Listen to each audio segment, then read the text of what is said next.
오늘 본문 말씀 마태복음 2장 13절로 23절 말씀입니다. 지난주 본문에서 보게 된 중요한 두 가지 사건이 있었습니다. 아기 예수가 나셨을 때 일어난 사건이었죠. 먼저는 하나님께 범죄하고 에덴 동쪽으로 쫓겨났던 죄인들이, 이방인들이 예루살렘으로 돌아올 수 있게 되었다는 것이었습니다. 이것을 동방에 있던 박사들이 예물을 들고 아기 예수께 경배하러 온 것을 보아서 알 수 있었습니다. 그리고 다른 사건은 헤롯과 예루살렘이 소동했다는 것이었습니다.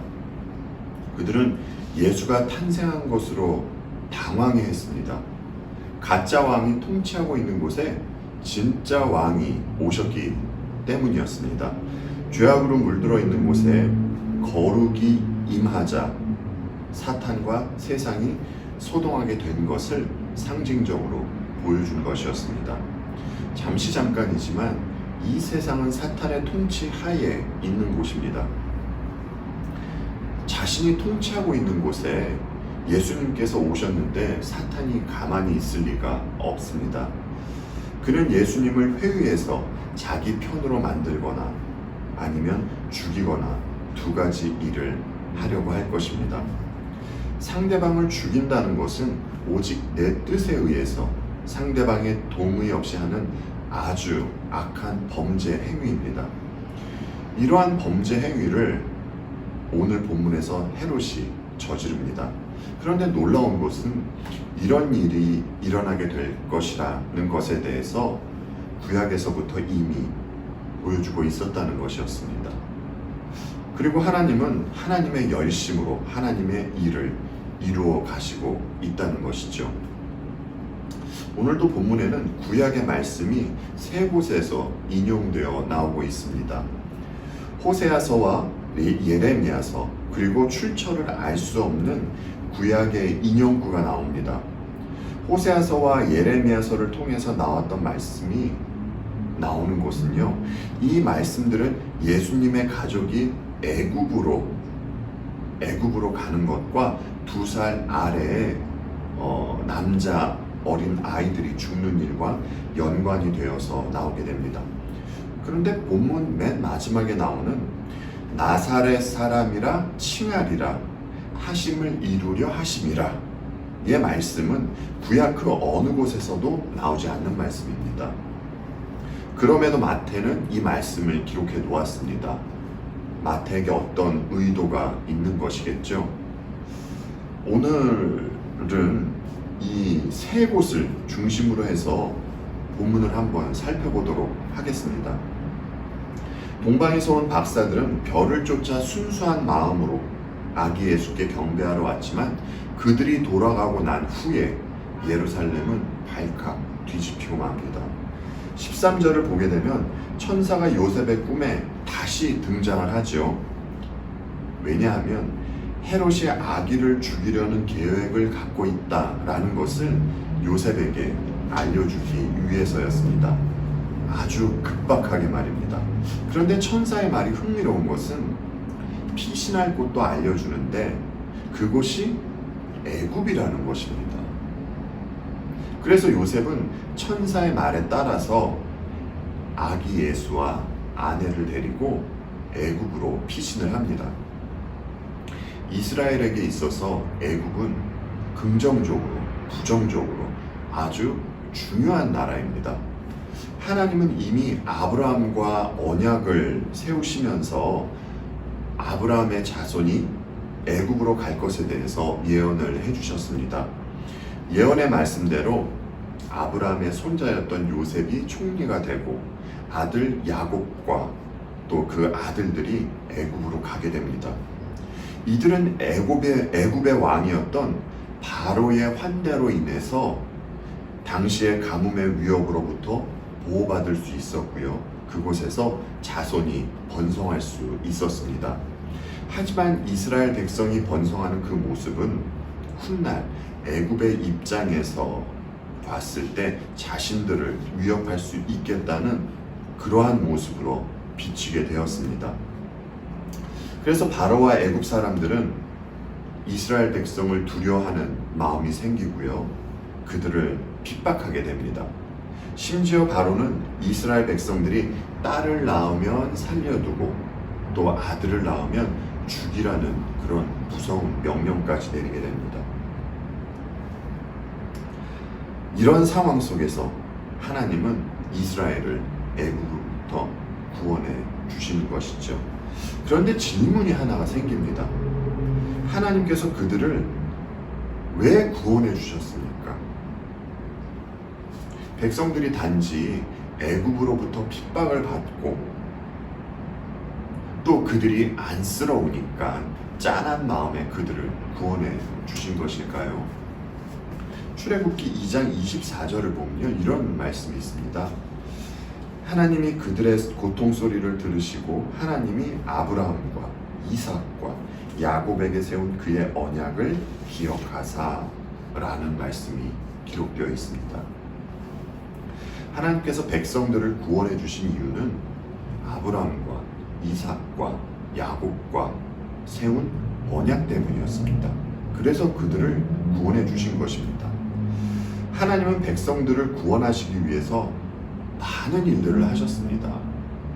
모세와 아론을 바로에게 보내서 10가지 재앙을 내리게도 하시고요. 또 홍해도 가르시면서 애굽 백성들을 구원해 내십니다.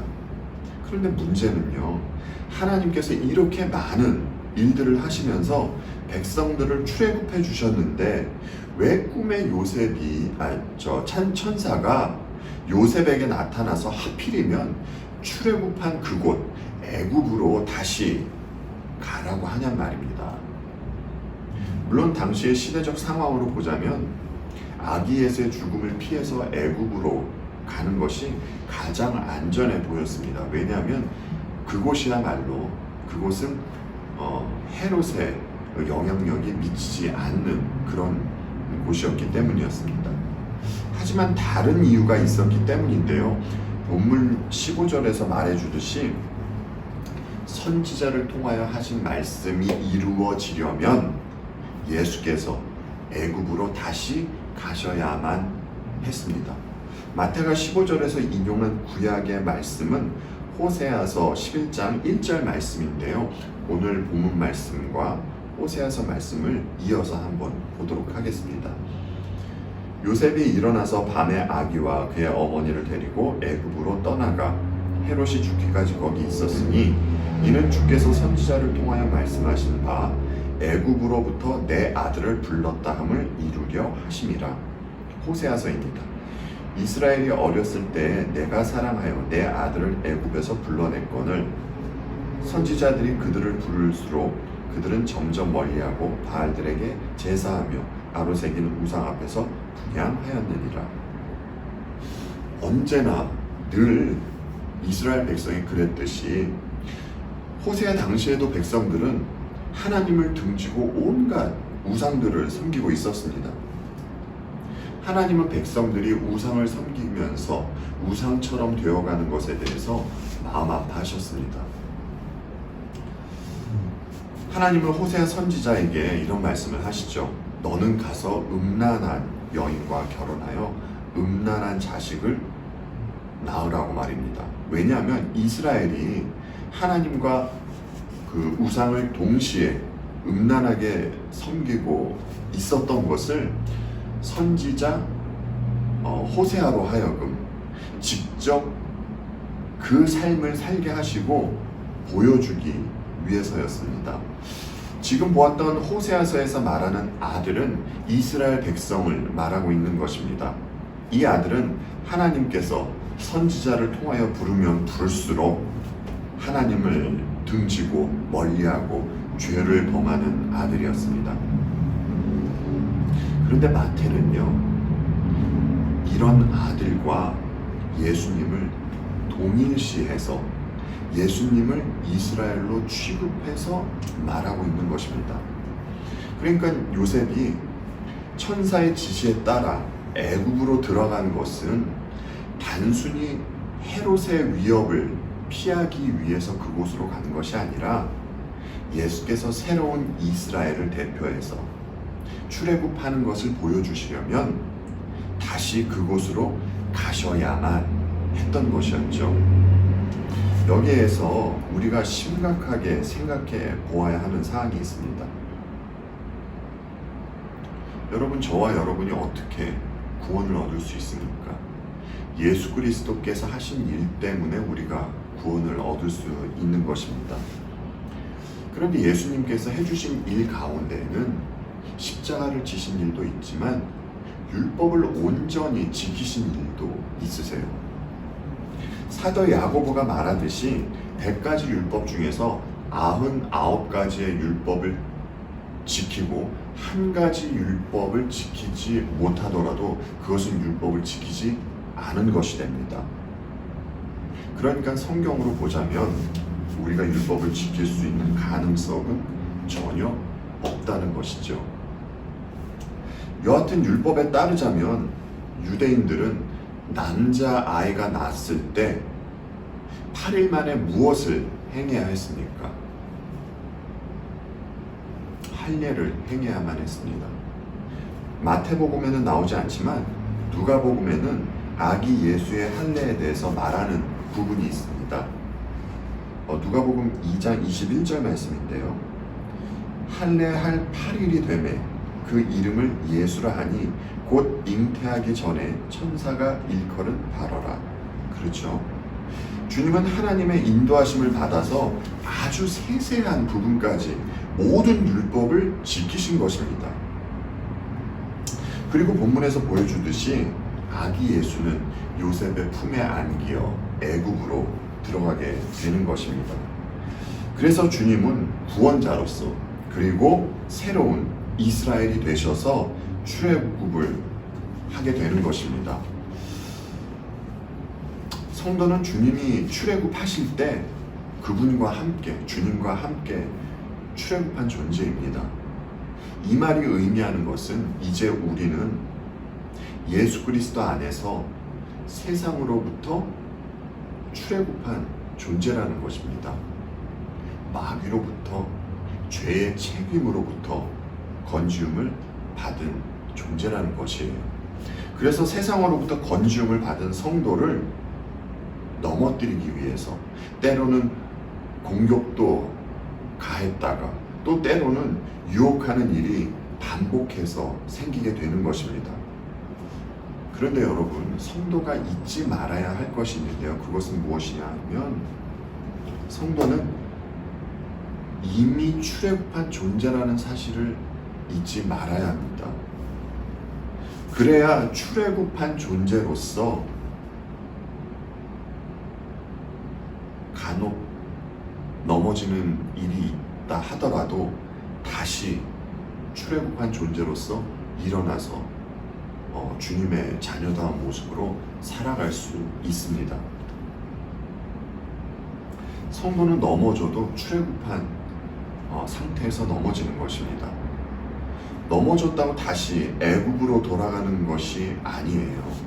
넘어지면 주님의 십자가 의지에서 다시 일어나야 합니다.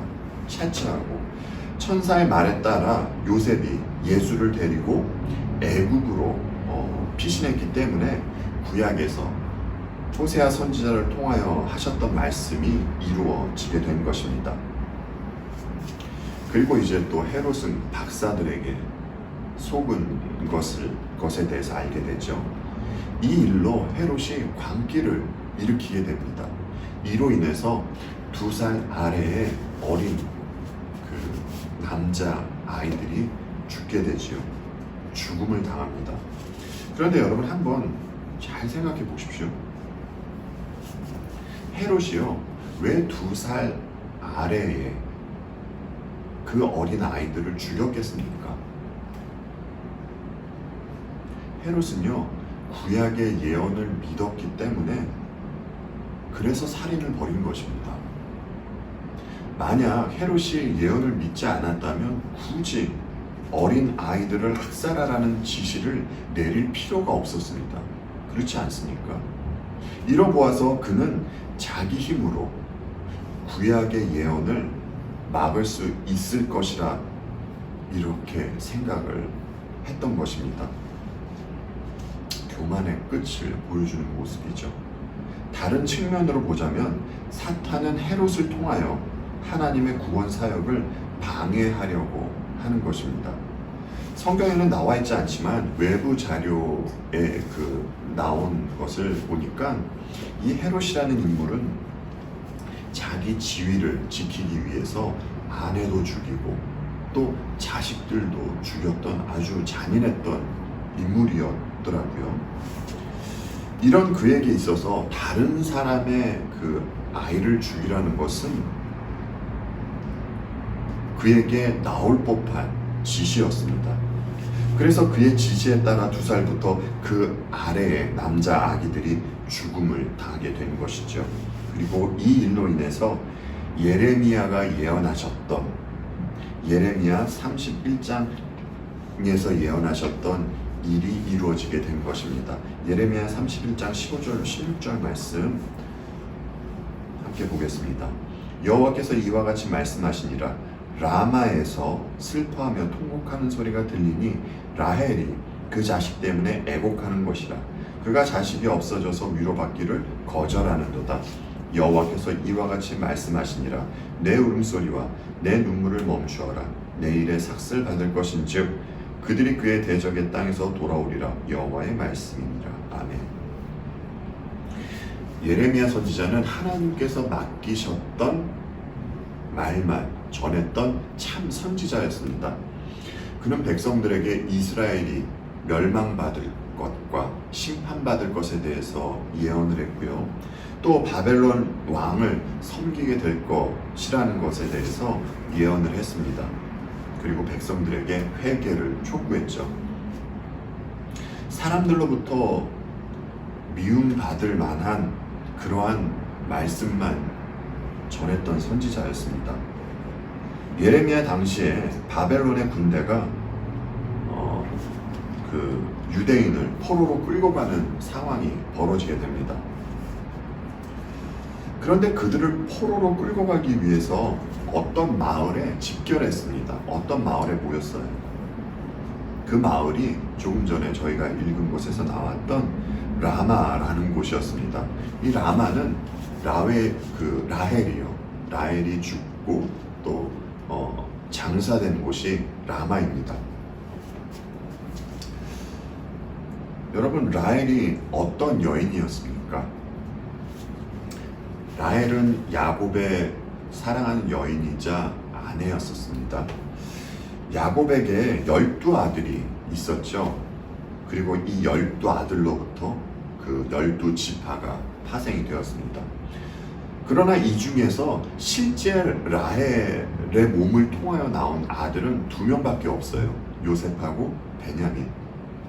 2아들밖에는 없습니다.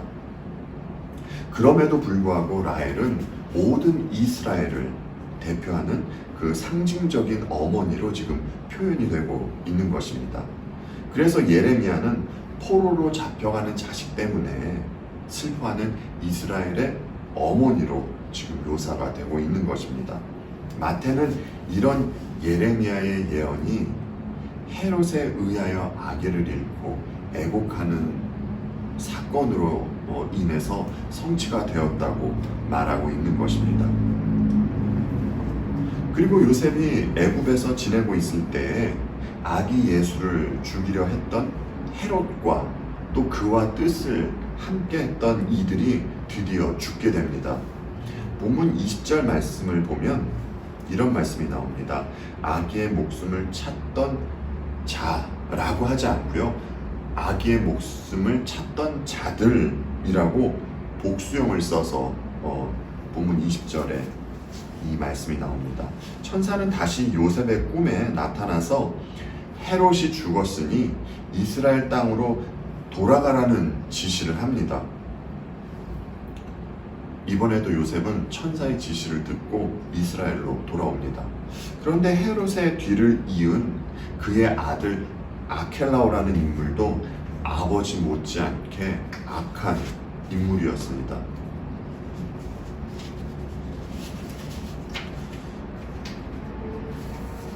요셉은 헤롯이 죽었음에도 불구하고 그의 아들 아켈라오가 유대 임금이 되었다는 소식을 듣고 두려움에 떨게 됩니다. 이때 천사는 요셉의 꿈에 다시 나타나서 그로 하여금 갈릴리 나사렛이란 동네로 가게 또 지시를 합니다. 그런데 아까 말씀드렸듯이 구약에는 23절에서 말하고 있는 나사렛 사람이라 칭하리라는 말씀이 나온 것이 없습니다. 그래서 어떤 학자들은 이것은 언어 유희가 있는 것이다. 마태가 이 문구를 쓴 이유는 자기 몸을 구별하여 하나님께 헌신한 나시린이란을 지칭하는 의미로서 한 말일 것이다 라고 의견을 내는 분도 계십니다. 나시린과 나사렛의 발음이 비슷하기 때문이죠. 그런데 나시린이 되려면 포도주도 먹으면 안 되고 또 시체도 만지면 안 됩니다. 그런데 예수님은 포도주도 드셨고 시체도 만지셨습니다. 뿐만 아니라 주님은 나시린 그 서약을 하신 적이 없으십니다. 그래서 이 의견은 아닌 것 같습니다. 그리고 또 다른 여러 의견들이 있는데요. 그 의견 중에 저는 이제 지금 말씀드리려는 의견을 따르려 합니다. 그 이유에 대해서 말씀을 드리겠습니다. 구약의 말씀에는 멸시받고 고난받는 메시아에 대해서 보여주는 곳이 있습니다. 대표적인 곳이 시편 22편이지요. 시편 22편 말씀 잠시 보고 말씀을 이어나가도록 하겠습니다. 시편 22편 6절로 8절 말씀입니다. 나는 벌레여 사람이 아니라 사람의 비방거리요 백성의 조롱거리니이다. 나를 보는 자는 다 나를 비웃으며 입술을 삐죽거리고 머리를 흔들며 말하되 그가 여호와께 의탁하니 구원하실 걸 그를 기뻐하시니 건지실 걸 하나이다. 아멘.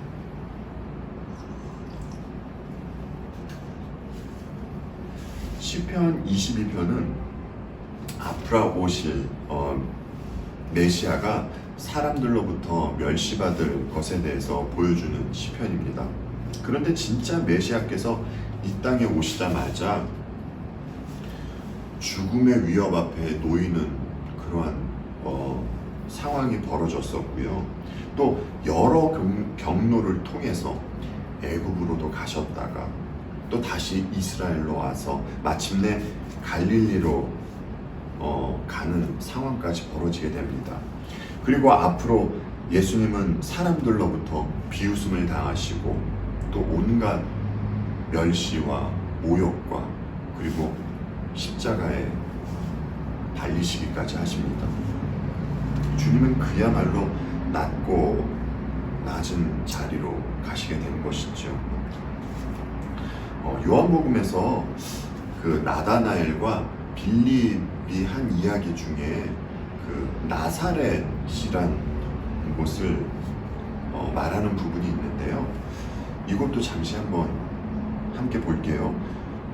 요한복음 1장 45절로 46절 말씀입니다. 빌립이 나다나엘을 찾아 이르되 모세가 율법에 기록하였고 여러 선지자가 기록한 그 일을 우리가 만났으니 요셉의 아들 나사렛 예수니라. 나다나엘이 이르되 나사렛에서 무슨 선한 것이 날 수 있느냐. 빌립이 이르되 와서 보라 하니라. 아멘. 이 나다나엘이 빌립에게 한 말은 당시 사람들이 나사렛을 어떻게 생각하고 있는지 보여주는 그 단편적인 말입니다. 나사렛 하면 사람들이 고개를 절레절레 흔들 정도로 이렇게 좋지 않게 보던 곳입니다. 부정적인 그러한 곳이었습니다. 나사렛은 이방 땅하고 가까이 있는 갈릴리 안에 있는 조그만 마을이었고요. 이곳에 살던 사람의 숫자도 한 500명가량으로 적은 수의 사람이 살고 있던 마을이었습니다. 초라한 곳이었어요. 유대인들은 이곳에 살던 사람들을 이방인으로 간주하고 취급을 했습니다. 그들을 그리 좋지 않은 시각으로 보았던 것이었죠. 유대인들은 당연히 이런 곳에서 메시아가 나오리라고 생각지도 않고 상상조차 하지도 않고 있었습니다. 그러면 고난받는 메시아와 이 나사렛이라는 곳을 연결을 해서 이렇게 정리를 해볼 수가 있겠습니다. 오늘 본문 23절에는 선지자로 하신 말씀에라는 문구가 있습니다만 구약 어느 곳에도 나사렛 사람이라 칭하리라는 예언은 없습니다. 없어요. 창세기부터 말라기 없습니다. 그럼에도 불구하고 마태가 이렇게 기록한 것은 구약에서 예언된 멸시받는 메시아가 정말로 낮고 낮은 곳 나사렛으로 오셨다라는 것을 상징적으로 나타내고 표현하기 위해서 임의로 문구를 작성한 것이라고 생각할 수 있는 것이죠. 저는 이 의견을 따릅니다. 아까 헤롯을 이야기하면서 그는 살인 계획을 세웠다고 말씀을 드렸죠. 실제로 그는 어린 예수를 죽이는 일에는 실패를 했지만 예수님을 제외한 그 나머지 2살 아래의 남자 아기들은 모두 죽이고 말았습니다. 그런데 살인 계획을 세운 것은 헤롯뿐만이 아닙니다. 하나님도 살인 계획을 세우셨습니다. 창세전에 성부는 성자께서 십자가에서 죽음을 맞이할 계획을 세우셨습니다. 성부와 성자께서 죽음에 대한 상의가 있으셨던 것이었죠. 헤롯의 살인 계획에는 상대방의 의사는 전혀 없었습니다. 그러나 성부의 계획에 성자는 동의하셨습니다. 헤롯이 타겟으로 했던 살인 계획은 실패로 끝나버렸습니다. 하지만 하나님께서 하신 계획에서는 정확한 날, 정확한 시간에 십자가에서 그 일이 이루어졌습니다. 아무런 부족함이 없이 우리가 상상치도 못하는 그 완전한 사랑을 하시며 계시던 하나님께서 왜 이런 무서운 계획을 세우시고 실천하셔야만 했습니까? 저와 여러분을 구원하시기 위해서입니다. 저와 여러분을 구원해 주시려면 이 방법밖에는 없었기 때문이었습니다. 헤롯은 자기 자리를 지키려고 살인 계획을 세웠지만 하나님은 우리를 살리시려고 왕의 자리를 포기하시고 이 낮고 낮은 곳으로 오신 것입니다.